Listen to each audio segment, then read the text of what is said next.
Tá todo mundo Já tem um grupo só da gente. junto e misturado. Então é isso.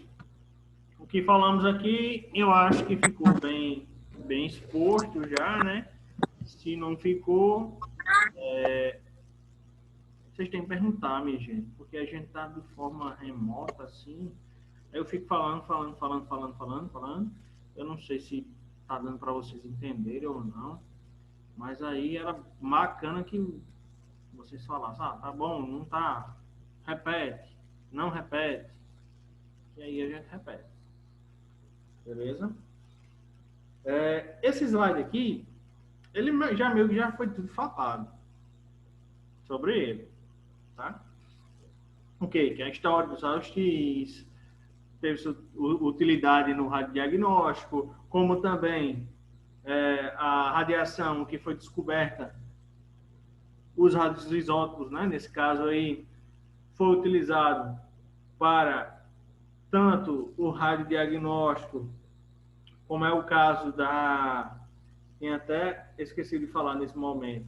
Como foi o caso da medicina nuclear, né? Ó, medicina nuclear utiliza os radioisótopos, né? Aqueles radioisótopos que são fraquinhos, que emitem radiação baixinha para que não destrua o corpo do paciente, né? E aí a radiação também, principalmente com a utilização dos raios gamas para poder fazer terapia, fazer tratamento, né? E aí existe também a pesquisa na radioterapia. Foi muito complicada essa questão da pesquisa, pois não tinha cobaias.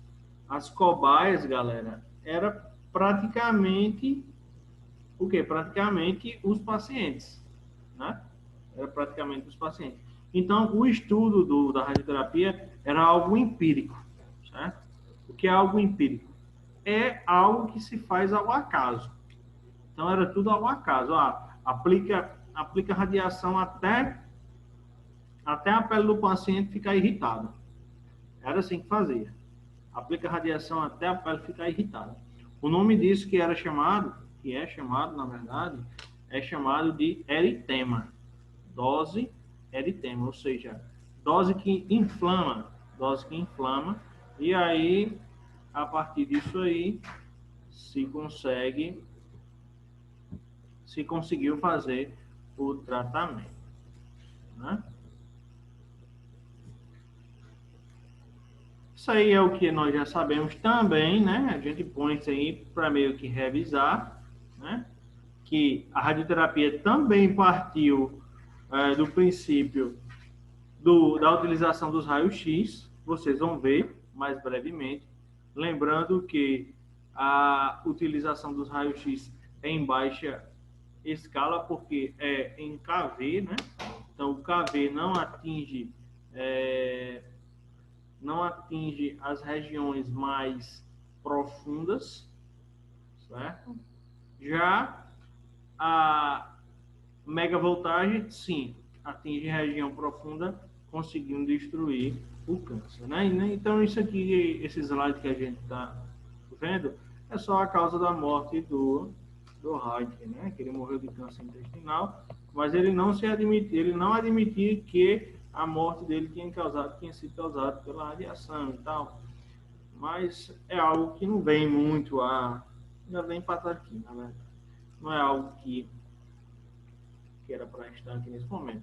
Mas uma coisa que ele pediu que eu acho interessante, ó, ele pediu que toda a sua correspondência pessoal fosse destruída após sua morte. Interessante isso. Então, minha gente, ó, aqui nós temos o espectro eletromagnético, né? Isso aí que a gente já viu uma porrada de vezes, certo? Então, as radiações que nós utilizamos, a grosso modo, em radioterapia, são esses tipos de radiações aqui, ó.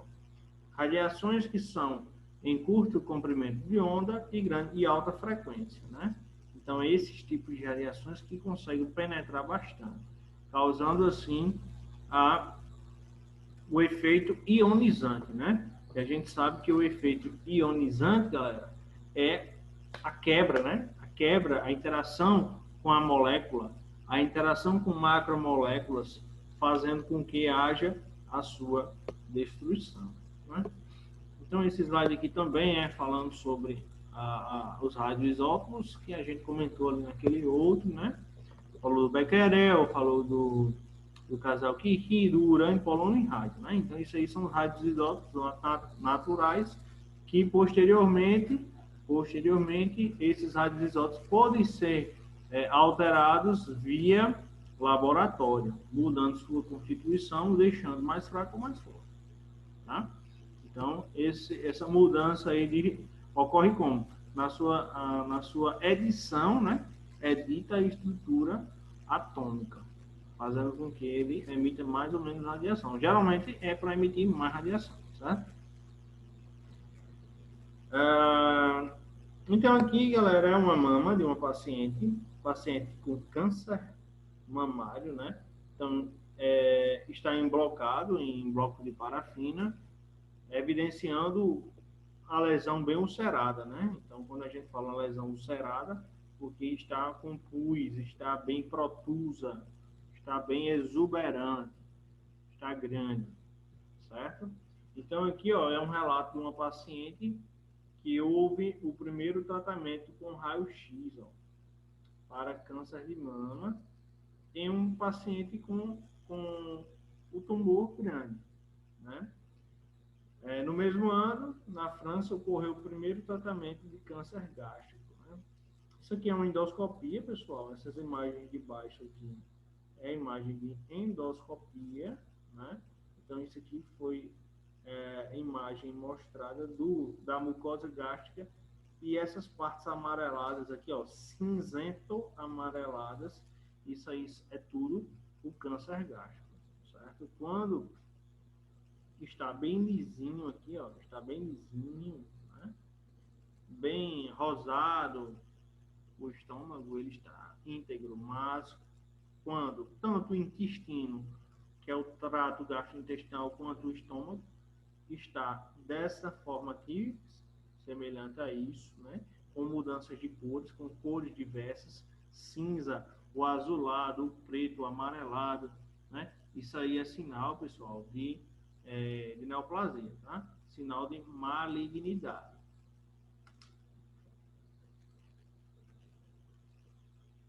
Então tá aí, ó, uma máquina, né? Uma máquina que utilizou-se de, ó, cobalto 60.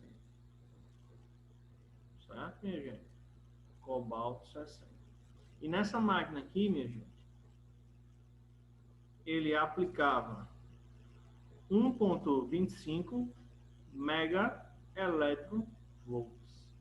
Então, é uma potência muito, muito maior do que o KV, certo? Então, a partir de uma máquina dessa aí, de uma máquina de radioterapia dessa, foi destruído muitos e muitos tumores na era neoplásica, né? Na era do câncer, que há algum tempo estamos, infelizmente, estaremos passando por isso, porque o câncer cresce diariamente.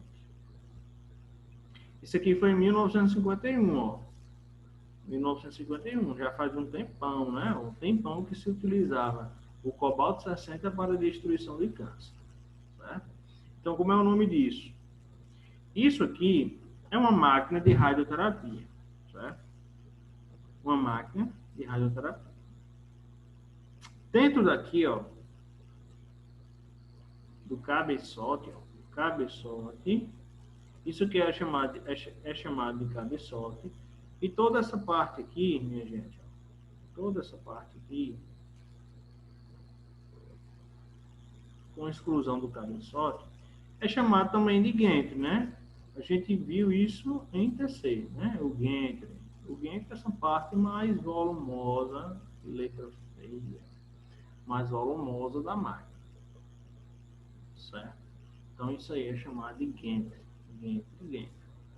E aí, como eu estava já comentando com vocês, eu disse que aqui dentro tem um localzinho, que dentro desse localzinho tem a fonte radioativa, certo? Vou fazer mais bacaninho aqui. Então, imagina que tem esse quadradinho aqui, e dentro desse quadradinho é uma cápsula onde o cobalto 60 fica, ó, fica guardadinho, né? O cobalto 60 fica aqui guardadinho. Aí na hora que é preciso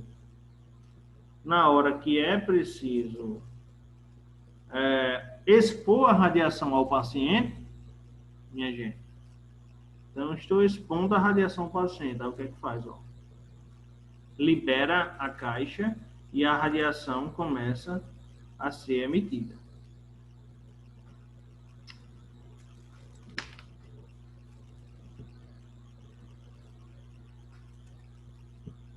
Como que eu tiro isso?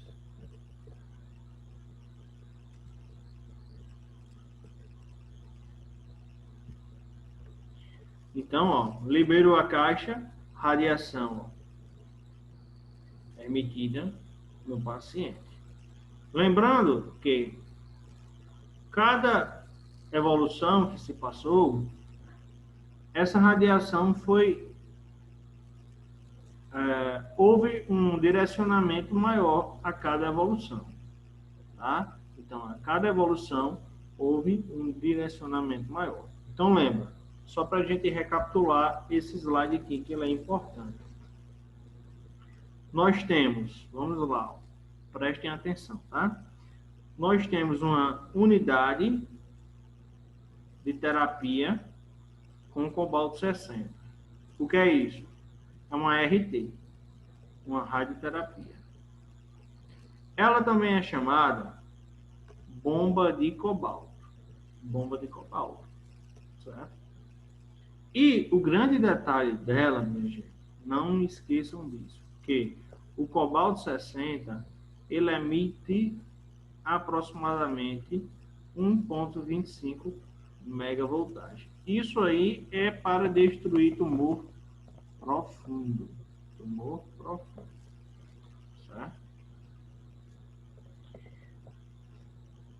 E se vocês prestaram bem atenção a isso que eu acabei de falar, minha gente, tem algo diferenciado da braquiterapia. Quem diz? Quem é um anfitrião aí que diz isso aí? Vamos lá, Daiane, Calita Vitória,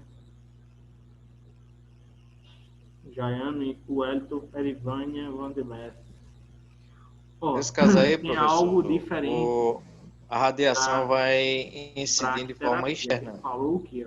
ao tumor, Pegamos enquanto que a a braquiterapia é de forma interna, com o radioisótopo próximo ou no interior do tumor. Aqui não, pessoal.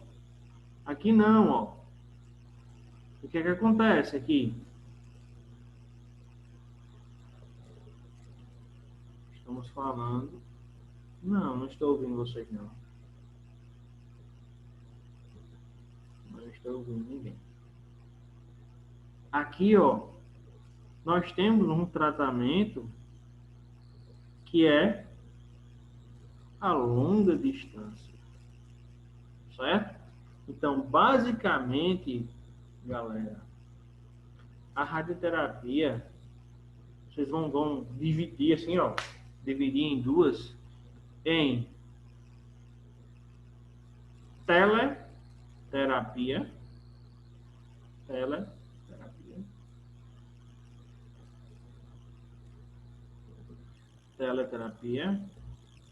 e braquiterapia.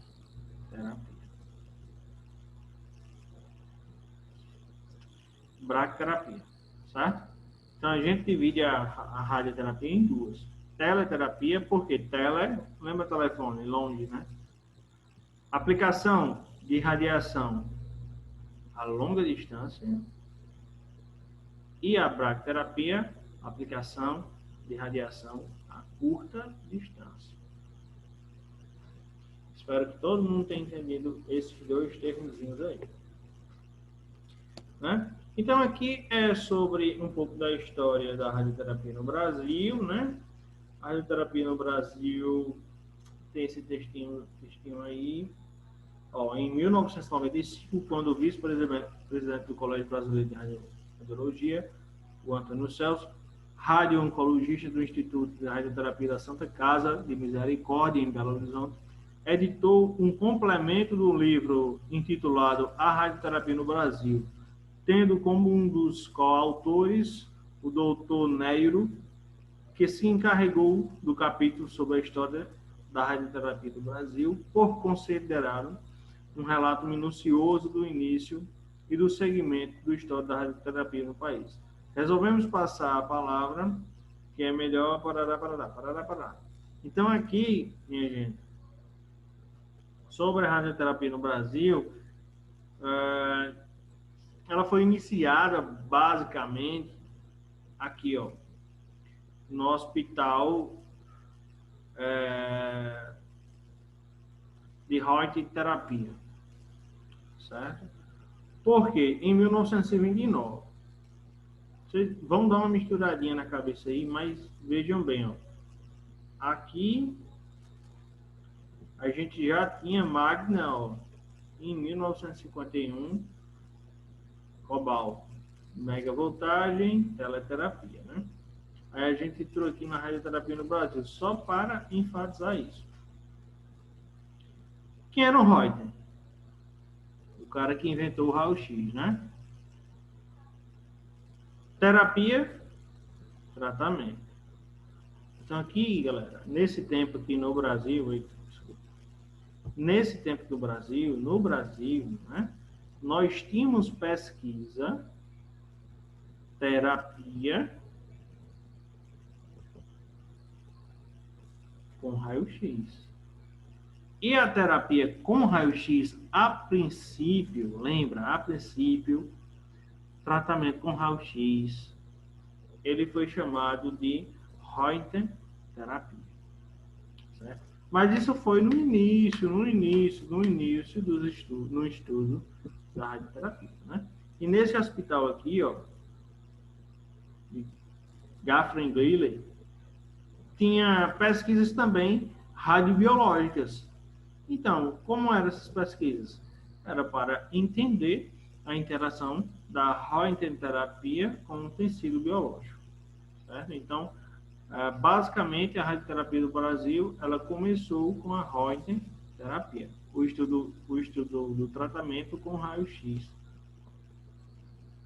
Aí, no ano de 1938, surgiu o INCA, o Instituto Nacional do Câncer. Então, o Instituto Nacional do Câncer, minha gente, ele é referência Brasil em câncer, em tudo, tá? Principalmente nos fatores de tratamento e fatores epidemiológicos, ou seja, saber a percentagem de cada tipo de câncer existente.